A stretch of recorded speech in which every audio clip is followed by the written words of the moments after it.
नमस्कार। बीजेपी का एक नेता भारत के छात्रों को रूस ले जाता है और रूस ले जाकर के उसे जंग के मैदान में छोड़ देता है।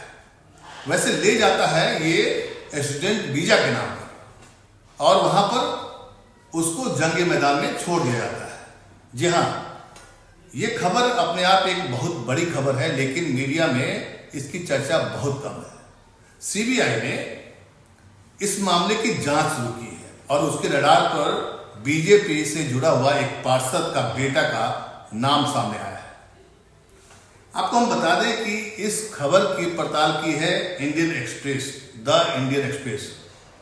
उसके रिपोर्ट के मुताबिक मध्य प्रदेश में एक जगह है धार, वहां से एक बीजेपी की पार्षद है अनीता मुकुट और उनके बेटा सुयश मुकुट इस मामले में मुख्य आरोपी है। किस मामले में? स्टूडेंट वीजा के नाम पर वो भारतीय छात्रों को रूस ले जाता है और फिर वहां पर क्या करता है, उसको छोड़ देता है कि जाओ जंग मैदान में कूदो और अपने हाल पर जो करना है करो। ये खबर अपने आप में एक चौंकाने वाली खबर इसलिए है क्योंकि ये जुड़ा हुआ किससे है? बीजेपी से। सोचिए, अगर ये शख्स कांग्रेस से या किसी और पॉलिटिकल पार्टी से रहता तो अभी तक मीडिया में हंगामा मचा रहता, लेकिन इन सब खबरों को मीडिया में जगह नहीं मिलती है।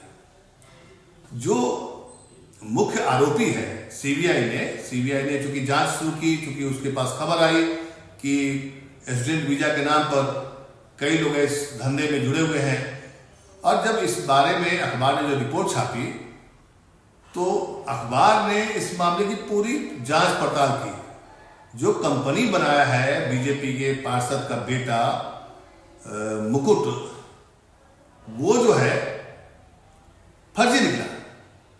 और जो उसका अकाउंट, अगर ट्विटर अकाउंट देखेंगे तो उसमें ट्विटर अकाउंट पर जो बेटा है, जो मुख्य आरोपी है, उसमें बीजेपी के कई बड़े नेताओं के फोटो लगे हुए हैं। कौन हिमाकत करेगा? किसकी हिम्मत है कि वो बीजेपी के नेता से जुड़े हुए व्यक्ति को आप गिरफ्तार कर लें या उसको कोई कानूनी कार्रवाई किया जाए? जब इस सीबीआई के पास ये मामला गया तो उसमें पता चला कि ये जो धंधा है, गोरख धंधा है, ये कई सालों से चल रहा है। और इस मामले की सबसे बड़ी बात यह है कि वो आरएसएस ओवरसीज मतलब होता है कि वो बाहर विदेशों में जो काम होता है आरएसएस का, उससे जुड़ा हुआ वो व्यक्ति अपने आप को बताता है। और उसकी मां क्या है? पार्षद है धार की। धार मध्य प्रदेश का एक जगह है। तो बीजेपी का पार्षद का मतलब क्या होता है? पावरफुल।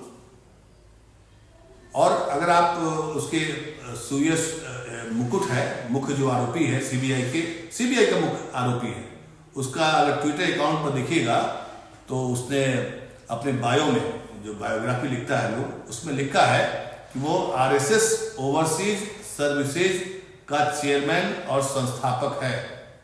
और उसका काम क्या है?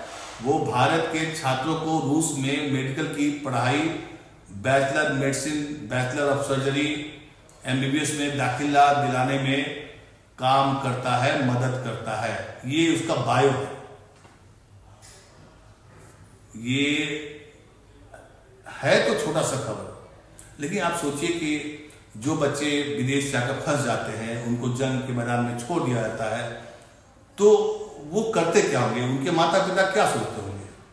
खबर बहुत इंपॉर्टेंट है और देश को जानना भी चाहिए कि क्या ये इस गोरख धंधे का जो मास्टरमाइंड है वो पकड़ा जाएगा, उस पर कानूनी कार्रवाई होगी।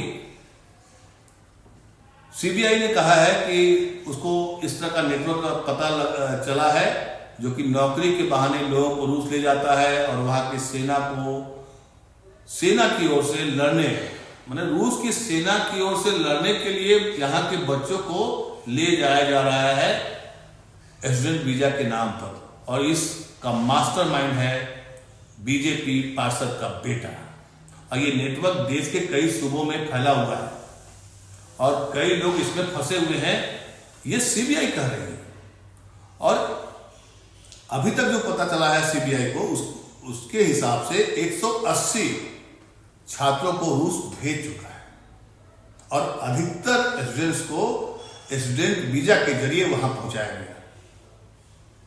अब समझिए, अखबार द इंडियन एक्सप्रेस अखबार जिसने एक खबर छापी है, उसके हिसाब से ये जो कंपनी बना करके ये जो गोरख धंधा कर रहा था, उसके बारे में पता करने की कोशिश की। वो दिल्ली के साउथ दिल्ली के का एक एड्रेस है जिस पर कंपनी रजिस्टर्ड है, लेकिन जब रिपोर्टर वहां गया तो उसके बारे में मकान मालिक ने कहा कि ऐसी कोई कंपनी का यहां पर एड्रेस नहीं है। सीबीआई को यह भी शक है कि इस काम में वहां के दूतावास के कुछ कर्मचारी भी मिली भगत हो सकते हैं, मतलब कि कर्मचारियों की भूमिका भी सीबीआई के रडार पर है। और चूंकि पूरा गोरख धंधा, आप समझिए कि खबर का डिटेल तो बहुत ज्यादा नहीं पता चला है, लेकिन जो खबर पता चला है उसके हिसाब से ये गोरख धंधा नहीं है, सीधे सीधे छात्रों को ऐसी जगह ले जाकर फेंक देना है जिसका कोई माई बाप नहीं है। मतलब क्या करेंगे वहां पर स्टूडेंट? अगर फंस गए या मारे जाएंगे तो कौन उनको देखेगा? क्योंकि वो तो गए हैं स्टूडेंट वीजा पर, स्टूडेंट को जो वीजा मिलता है उसके आधार पर वो वहां पढ़ने के लिए गए हैं। माँ बाप तो सोच रहे हो कि मेरा बेटा पढ़ाई कर रहा है, वहां क्या हो रहा है? तो इस तरह की खबरें बहुत सारी हैं। मीडिया पहले खूब दिखाती थी इस तरह की खबरें, खास करके अगर इसका अपराधी या इसका कनेक्शन किसी सत्ताधारी पार्टी से होता था तो मीडिया पहले हल्ला हंगामा करते थे, लेकिन अब नहीं। इस खबर को ढूंढिए, क्या आपने इस खबर को देखा? क्या आपको पता चला कि भारत के छात्रों को स्टूडेंट वीजा के नाम पर विदेश यानी रूस ले जाकर के उनको जंग के मैदान में शामिल कराया जा रहा है? ये कैसा गलत धंधा है? इस खबर को ढूंढिए और आप अपनी प्रतिक्रिया हमें कमेंट के जरिए जरूर बताइए, क्योंकि ये मामला भले ही अखबारों की सुर्खियों में कम रहा या मीडिया के नजरों से ये बच गया या छुपा दिया गया, लेकिन ये देश के हित के लिए और यहाँ के बच्चों के भविष्य से जुड़ा हुआ ये मामला है। क्योंकि जो भी गार्जियन, जो भी अभिभावक अपने बच्चों को बाहर भेजते हैं वो सचेत रहे।